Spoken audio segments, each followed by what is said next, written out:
नमस्कार, मैं प्रशांत और आप देख रहे हैं द एचडी न्यूज। देखिए, इस साल का मानसून सत्र 22 जुलाई से शुरू हो रहा है। 22 जुलाई से शुरू होने से पहले बिहार में अलग अलग स्तर पर जो है वो तैयारियां शुरू है। विपक्ष अपने स्तर पर सरकार को घेरने के लिए तैयार है, तो वहीं पे सरकार विपक्ष के जवाब कैसे दिए जाए और विपक्ष को कैसे चित किया जाए, इसको लेकर सरकार की तरफ से भी तैयारियां चल रही है। तो एक नजर डालते हैं कि इस बार के विधानसभा का जो सत्र होगा, मानसून सत्र, इसमें कौन कौन से मुद्दे हैं जो ज्यादा उछाले जाएंगे। तो इस बार सबसे ज्यादा उछाला जाने वाला जो मुद्दा है वो है law and order. Law and order को लेकर तेजस्वी यादव एकदम तगड़े तरीके से पलटवार कर रहे हैं। इस बार तेजस्वी यादव लोगों को ये समझाने में लगे हुए हैं कि जंगल राज राजद के समय में था या नहीं, वो तो बात की चीज है, लेकिन अब जो है वो जंगल राज एक्चुअल में है। इसी के कारण लगातार तेजस्वी हर दिन एक आपराधिक बुलेटिन जो है वो जारी कर रहे हैं और इसके साथ ही सरकार को घेर रहे हैं।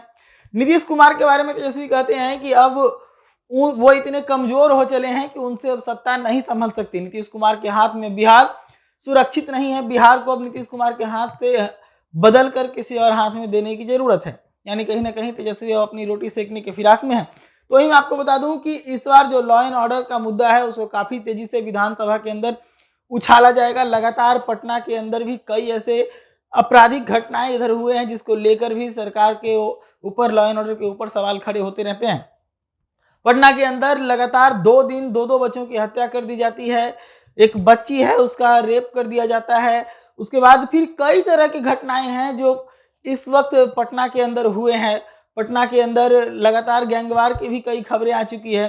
तो ये सभी मुद्दे हैं जो इस बार विधानसभा के अंदर उछाले जाएंगे। तो वहीं पर नीतीश कुमार इस मुद्दे से कैसे बचे, इसको लेकर नीतीश कुमार भी तैयारी कर रहे हैं। कल आपने देखा किस प्रकार से अपर पुलिस महानिदेशक गंगवार ने साफ तौर पे कहा कि अपराध के जो ग्राफ हैं वो पहले की अपेक्षा काफी कम हुए और पिछले 24 साल में सबसे कम अपराध 2023 में हुए हैं। तो ये अपराध को ज्यादा दिखाने का कुछ जो प्रयास किया जा रहा है वैसा कुछ भी नहीं है। अपराध जो है वो लगाम में है।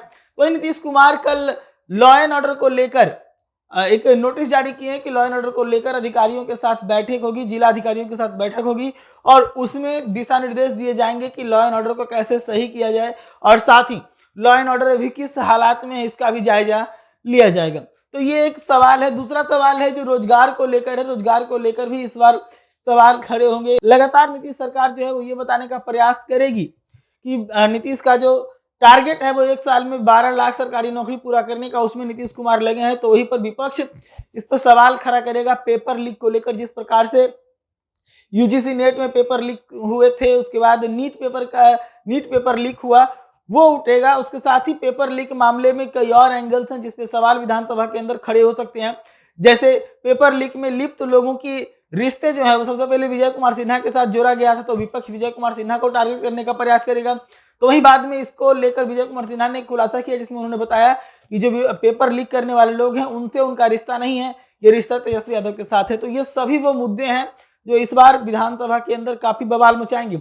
माले अपने तरीके से तैयारी कर रही है। माले का इस बार प्रयास है कि सड़क से लेकर सदन तक सरकार को घेरने का प्रयास किया जाए। आपने देखा होगा कि पिछले सत्र के दरमियान भी विधानसभा के अंदर भी माले सरकार को घेर रही थी और सड़क पे भी, यानी कि विधानसभा के बाहर भी माले जो है, जबकि सत्ता में शामिल थी, सरकार के खिलाफ जो है वो नारेबाजी कर रही थी शिक्षकों को लेकर। तो शिक्षक भर्ती को लेकर माले इस बार सरकार के ऊपर हमलावर रहेगी। ऐसे ही तमाम खबरों के लिए जुड़े रहिएगा द न्यूज के साथ। धन्यवाद।